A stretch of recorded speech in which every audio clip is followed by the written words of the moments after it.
नमस्कार, city post live में आपका स्वागत है। मैं हूं अनुराग। बिहार विधानमंडल का मानसून सत्र आज समाप्त हो गया। जी हां, हल्ला हुआ, हंगामा हुआ और तमाम विरोधों के बीच में भी जो ये सत्र समाप्त हुआ, एक बड़ी घटना ये हुई, बड़ी सियासी घटना अगर कहें तो नीतीश और तेजस्वी आमने सामने मिले, बैठक की और जातीय जनगणना पर जिस तरह से सहमति बनी है दोनों के बीच, तो वो एक ऐतिहासिक पल भी रहा अगर कहा जाए तो इस मानसून सत्र के बीच में।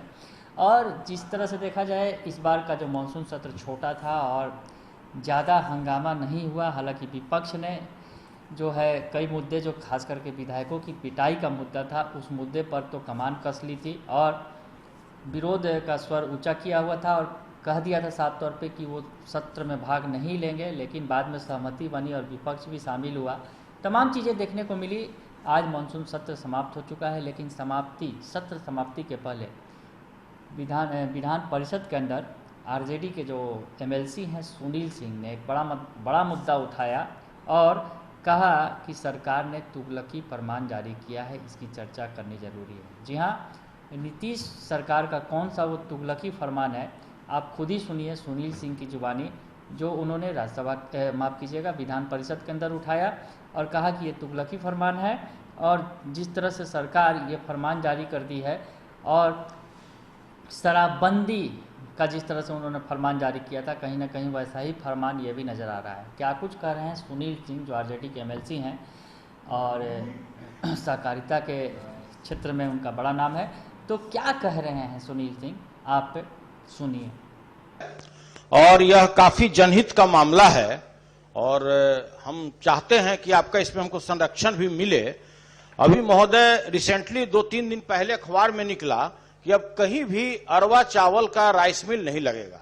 महोदय, पूरे बिहार में 8463 पैक्स है।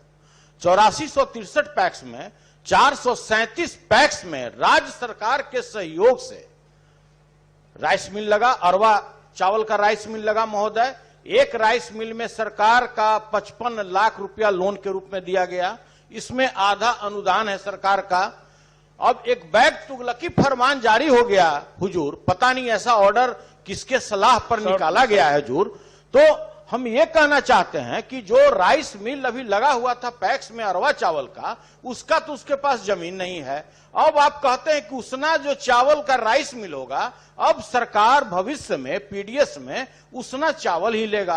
तो हुजूर 1 टन जो राइस मिल होता है उसना चावल का, उसके लिए हुजूर 3 करोड़ लागत लगता है और 2 टन के लिए 5 करोड़ रुपया लगता है। और पूरे बिहार में 8463 पैक्स में किसी पैक्स के पास इतना बड़ा जमीन नहीं है महोदय कि जिसमें वो उसना चावल का राइस मिल लगाए।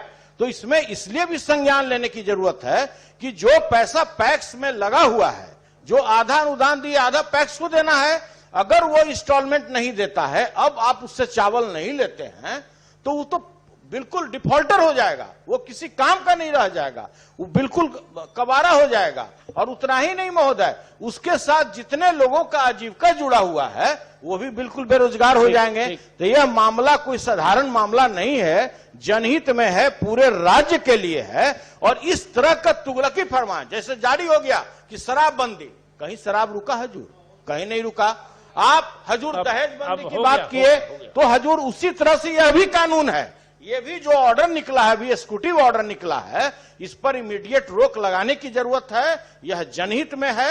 अगर आपको इसमें ऐसा कानून करना ही है, अगर आपको ऐसा ऑर्डर निकालना ही है कि अब हम उसना चावल लेंगे, तो इसके लिए महोदय पहले तैयारी होना चाहिए। बहुत इंपॉर्टेंट मैटर है, बहुत आपको भी समझने की जरूरत है। सारे बिहार का मामला है और इतना उसना चावल यहाँ प्रोडक्शन नहीं है। आपकी बात अगर आप प्राइवेट व्यापारी को भी अगर मदद करना चाहते हैं, प्राइवेट राइस मिलर को भी मदद करना चाहते हैं, कीजिए, हमारा कोई आपत्ति नहीं है। लेकिन पहले एक प्रारूप बनना चाहिए कि आप पूरे बिहार में कितना उसना चावल उत्पादन करते हैं, पैक्स कितना कर पाएगा।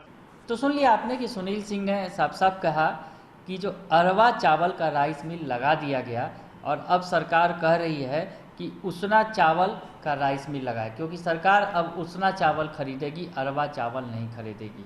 तो ये तुगलकी फरमान बता रहे हैं इसे सुनील सिंह। उनका कहना है कि अरवा चावल और उसना चावल का जो राइस मिल होता है उसमें काफ़ी अंतर होता है। उसना चावल के लिए बड़ी जगह चाहिए होती है, 3 से 5 करोड़ रुपए की लागत लगती है उसमें उसना चावल का राइस मिल लगाने के लिए। सरकार ने पहले अरबा चावल के राइस मिल खुलवा दिए और अब तुगलकी फरमान जारी कर रही है कि उसना चावल के राइस मिल लगने चाहिए और सरकार उसना चावल खरीदेगी। तो सरकार का ये फरमान जो है तुगलकी फरमान है। सरकार को इस पर स्पष्ट करनी चाहिए स्थिति। न उनका कहना है कि लोगों के पास इतनी ज़मीन ही है उसना चावल के राइस मिल के लिए कि वो लगा सके, न ही इतनी पूंजी ही है। और उनका साफ तौर पे कहना है कि अगर ये अरबा चावल के जो राइस मिल अगर बंद हो गए तो हज़ारों लोग बेरोजगार हो जाएंगे जो इससे जुड़े हुए हैं। राइस मिल से मजदूर जुड़े हुए हैं और तमाम तरह के जो लोग जुड़े हुए हैं, या हज़ारों या बल्कि कहें कि लाखों की संख्या में जो लोग हैं वो जो है सड़क पर आ जाएंगे, उनका रोज़गार छिन जाएगा। तो सरकार का ये फरमान बिल्कुल तुगलकी है और बिल्कुल उसी अंदाज में उन्होंने कहा कि ये तुगलकी फरमान उसी अंदाज में है जिस तरह से शराबबंदी तो सरकार ने लागू कर दिया, लेकिन शराबबंदी का असर कहीं नज़र नहीं आता है। अचानक से लागू कर दिया गया शराबबंदी। तो ये बातें कहते हुए नजर आए तो सुनील सिंह जो बेबाक बयानबाजी के लिए जाने जाते रहे हैं, आरजेडी के एमएलसी हैं, उन्होंने विधान परिषद के अंदर मानसून सत्र के आखिरी दिन सरकार की बखिया उखेड़ कर रख दी है।